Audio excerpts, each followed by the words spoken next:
Well, we had a beautiful day around the Denver metro area, kind of a mix of the sun and clouds throughout this afternoon. The storms have been going way up into the high country through the foothills, with maybe a couple pushing across parts of the metro area. We'll see some gusty winds, a few sprinkles, a rumble of thunder, but that really is going to be about it. Today, despite the clouds that we saw out there, still was a toasty day, another 90-plus degree day, taking our total for September to 4 days and our seasonal total to 59 days, our second hottest summer ever recorded here in the Denver area. Officially 92 out at DIA, even warmer off to the Eastern Plains, 97 in Lamar over to Ray, Sterling too, with 80s around Steamboat, Eagle, and 90s in Grand Junction. Looking at the climate calendar, you'll notice today's high and low certainly well above our averages. We should be typically sitting in the lower 80s this time of the year. As we look on the satellite and radar, it has been a pretty active afternoon across the high country. A good round of thunder showers cruising across far northwestern Colorado. Plenty of lightning out there.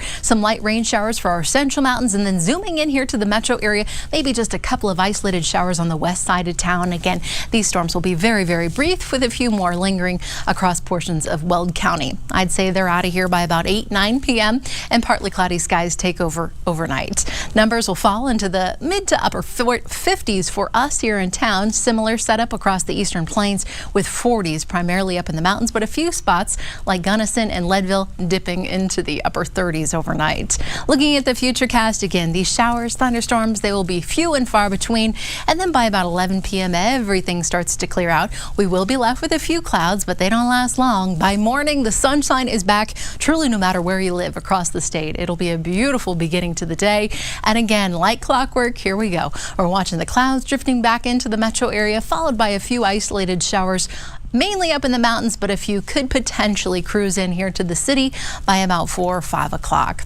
A zoomed in view of the Front Range, showcasing mostly clear skies early. Plenty of sunshine out there right there around the lunch hour. If you're out on a patio looking out to the west, you'll see the clouds and the thunderstorms building, with a few of those racing across the metro area. But yet again, that's not going to stop our temperatures from warming and warming fast. We'll be in the mid 60s around 8 a.m., low 80s around the lunch hour, and then we're talking another 90-degree day here in September. The summer heat just will not give up.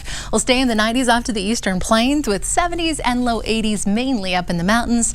Looking up through the foothills, about 70s in Estes Park over to Blackhawk, with mid to upper 80s in Boulder and through Erie. A quick check on your super 7-day forecast. Slightly cooler on Wednesday, with a better chance of storms here in Denver. The 90-degree heat back for the rest of the work week. It will be slightly cooler for the weekend, but I do have a few more storms taking us into early next week. We're back right